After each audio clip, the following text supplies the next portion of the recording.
বাইরে কোনো লোক উল্লেখ করার মতো কেউ বলছে, উনি বলুক যে এই লোকে বলছে আপনি থাকেন।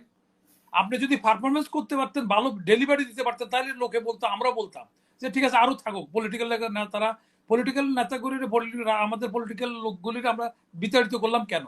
করলাম যে এদের পারফরমেন্স গুলো জনগণের কাছে সন্তোষজনক হয় না, এই জন্য তো। এখন ওটা আনার পরে সুট ডাকাত, সুট তাড়াই যদি ডাকাত আনি, অথর্ব লোক আনি, প্যারালাইজ গভর্নমেন্ট আনি, তাহলে তো লোকে এটা মেনে নিবে না। আমাদের যারা দেশপ্রেমিক এরকম একটা লোক, আমাদের এটা তো তারা বুঝতে হবে। সেনাবাহিনী খালি বক্তব্য দিলে তো হবে না, তাদের তো এখানে অ্যাক্টও করতে হবে। এটার ব্যাপারে ডিটারেন্ট কোনো কথাবার্তা তাদের তো বলতে হবে যে না আপনি এটা এত যাইতে পারবেন, এত যাইতে পারবেন না আপনি। আমরা বইয়া বইয়া তামসা দেখবো না। আমরা বহু তামসা দেখছি, আপনাদের ভানুমতির খেল বহু দেখছি। জাতি কিন্তু আর ভানুমতির খেল দেখতে চায় না। খোলাসা করে বলেন এতদিন লাগবে, দরকার আরো 3 মাস বেশি বলেন। বলে আপনি আপনার গতি আনেন। এই যে যেসব বিতর্কিত লোকজনকে বাদ দেন, বাদ দিয়ে যারা এই ক্রাইসিসটা ফেস করতে পারবে তাদেরকে নিয়ে আসেন আইনা, আপনি সম্মানের সহিত চলে যান। না হলে আজকে যারা আপনাকে রাখার জন্য বলছে, শেষ পর্যন্ত আপনি এমন ব্যাচ জিতে, হাসিনার চেয়ে বেশি ব্যাচ জিতে আপনাকে যেতে হবে। দেখুন, কে কাকে পদত্যাগ চাইছে বা চাই না সেটা আমি যদি সরেও রাখি, তাহলে আমি যদি দেখি যে এই গভর্নমেন্টের পারফরমেন্সটা কি, প্রগ্রেসটা কি, এই গভর্নমেন্টের যতগুলি এই 9 মাসে কি উল্লেখযোগ্য করার মতো কি ইয়ে করতে পারছে উনি, যে আগে যাদেরকে আমরা তাড়ালাম তাদের চেয়ে আমরা তো বেটার চাবো। একটা হোটেল থেকে যখন আমরা আরো হোটেলে যাই, তখন ওই হোটেলতে বেটার খাওয়া আশা করি। তাইলে এনারা যে 9 মাসের মধ্যে পারফরমেন্স, একটা পারফরমেন্স আমি তো দেখি না যে এই পারফরমেন্স তারা এটা সঠিকভাবে কাজ করছে।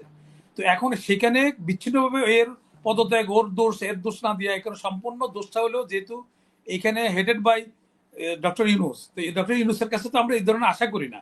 একটা লোকের রং সিলেকশন করলে, একটা পার্টনার যদি রং পার্টনার সিলেকশন করা হয়, তাহলে পরিবারটা মানে এখানে তার যার পর নাই ভোগান্তি হয়। তো একটা জাতীয় জীবনে এরকম যদি লিডার নির্বাচিত যদি সঠিক নির্বাচন না করা হয়, অনুরূপভাবে সরকারের যদি তার রাইট হ্যান্ডস গুলি যদি সঠিকভাবে নির্বাচন না করা হয়, এরা দায় দায়িত্ব, সফলতা ব্যর্থতা সব সরকারের উপরে আসবে, নাম্বার 1 ব্যক্তির উপরে আসবে। তাহলে আমরা এখন ওর না বইলা যে উনি তো এদের জবাব দিতে ওনার কাছে করবে, উনি যেহেতু এদেরকে নিয়োগ দিচ্ছে, ওনার নিয়োগকর্তা হিসেবে জবাব দিতে ডক্টর ইউনূস সাহেবের কাছে করবে, আর ইউনূস সাহেব জনগণের কাছে জবাব দিয়ে করবে। তাহলে এদের যে পারফরমেন্স নাই, এদের ব্যাপারে সবাই মোটামুটি, এদের সম্বন্ধে যাদের কথা উঠা হয়েছে, এটা 2-1 জন বাদ দিলে বাকিগুলির কথা তো সবাই একই কথা বলতেছে। কিন্তু এটা রুটিন ওয়ার্ক হিসেবে রিসাফলিং এর একটা গতি আনার জন্য এটা করা হয়। এটা আগের যে ইন্টেরিয়াম গভর্নমেন্ট, তত্ত্বাবধায়ক গভর্নমেন্ট ছিল, সেই সময় করা হয়েছে। আর পলিটিক্যাল গভর্নমেন্ট সত্য অসহরহ করে। তো উনি যেন মনে হচ্ছে নির্বুধ, প্যারালাইজ গভর্নমেন্ট এটা।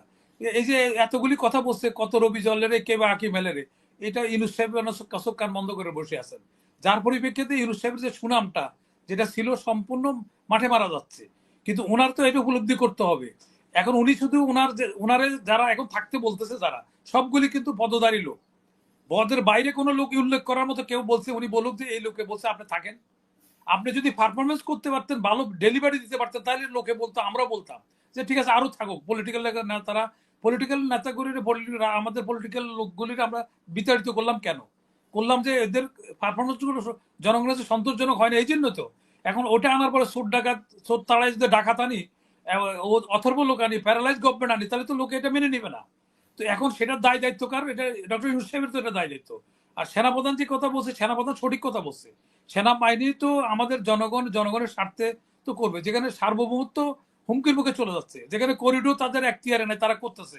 তারপরে ওখানে তো ইয়ে করতেছে তারা, বিমানবন্দর, তারপরে সিপোর্ট, এগুলি অন্যদের কাছে কন্ট্যাক্ট করছে। এটা গণতান্ত্রিক সরকারও জনগণের এই ধরনের গুরুত্বপূর্ণ ডিসিশন নিতে গেলে রেফারেন্ডাম দিতে হয়। গভর্নমেন্ট, ইভেন কি ইলেক্টেড গভর্নমেন্ট এটা পারে না। অনেক সময় কিছু সেন্সিটিভ বিষয় তারা আবার পুনরায় রেফারেন্ডাম দেয় যে আমরা এটা করতে চাই। নির্বাচিত সরকারে যেখানে পারে না, আর এখানে সিলেক্টেড গভর্নমেন্ট কি করে এর মধ্যে যাবে? কারোর সাথে মতামত নাই, রাজনীতিবিদদের সাথে একটা বসে একটা আলোচনা করতে পারতো যে এই ধরনের প্রস্তাব আছে, কি করব। এখন এখানে আসল ঘটনা হলো কি, আসল ঘটনা হচ্ছে ওনাকে নার্সিং করছে যারা, যারা ওনাকে নার্সিং করে আনছে এখানে, যে দীর্ঘদিন থেকে তারা নার্সিং করছে, তাদের একটা উদ্দেশ্য আছে। কোনো কিছু বিনা কারণে হয় না। Nothing happen without cause. প্রতিটা জিনিসের একটা কারণ থাকে। ওনাকে নোবেল দেওয়া হয়েছে, ওনাকে আনছে, বার্মা অ্যাক্ট করে আসছে আগের থেকে। তো যারা একটু বিচক্ষণ তারা এটা বুঝে।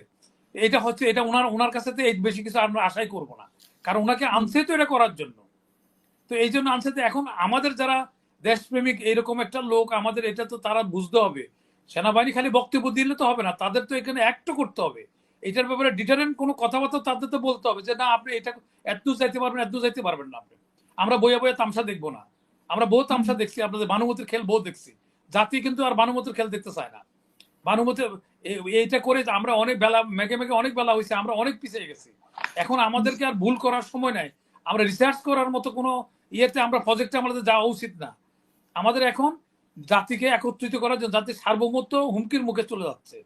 এখানে আমাদের টেরিটরি বার্মার মতো লোক আমাদেরকে, যেখানে আগে ক্ষেতের আইলের মধ্যে বন্দুক ফেলে পালাইতো আর্মি দেখলে, বিডিআর দেখলে, এখন তারা আমাদের এখানে গায়ের উপরে পড়তেছে, কিছু করতে পারছি না আমরা।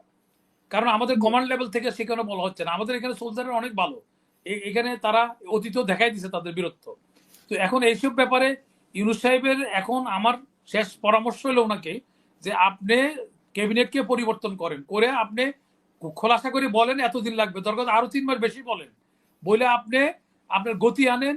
এই যে যেসব বিতর্কিত লোকজনকে বাদ দেন, বাদ দিয়ে যারা এই ক্রাইসিসটা ফেস করতে পারবে তাদেরকে নিয়ে আসেন, আইনা আপনি সম্মানের সহিত চলে যান। না হলে আজকে যারা আপনাকে রাখার জন্য বলছে, শেষ পর্যন্ত আপনি এমন ব্যাচ জিতে হাসিনার চেয়ে বেশি ব্যাচ জিতে আপনাকে যেতে হবে। আমি এটা দায়িত্ব নিয়ে বলছি। আর না হলে মানে বেলা থাকতে আপনি সাবধান হন। আপনি এই কার্যগুলি আপনি এখানে দেখান, যে লোকজনের কাছে দেখান যে না আমি আগে যাই কিছু হয়েছে, আমি দেখছিলাম ট্রায়াল বেসিসে এরা এরকম ভুল করছে, আমি এখন ভালো লোকের নিয়ে আসে, দরকার সেনাপ্রধানের সাথে পরামর্শ করে রিসাবল কমিউনিট করে আপনি গতি আনেন। আর না হলে ছেড়ে দেন, হয় কিছু করেন নাহলে সরেন।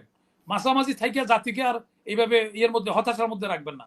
পুরা জাতির হার্ট ডিজিজ হয়ে যাচ্ছে, কি হচ্ছে কি না হচ্ছে, জাতির ভাগ্য কোন দিকে যাচ্ছে, সিভিল ওয়ার লাগাই দিবে কিনা, এই যে এইসব গুলির হয়ে যাচ্ছে, অনেক সময় হার্টের রোগী হয়ে যাচ্ছে সব জাতি। তো এইটা থেকে আল্লাহর তরফ থেকে আপনি মাপ, আমরা আপনার কাছে মাপ চাচ্ছি জনগণের পক্ষ থেকে। আপনি হয় এগুলি ডিটারেন্ট কোনো ব্যবস্থা নেন, নাহলে সরে পড়েন।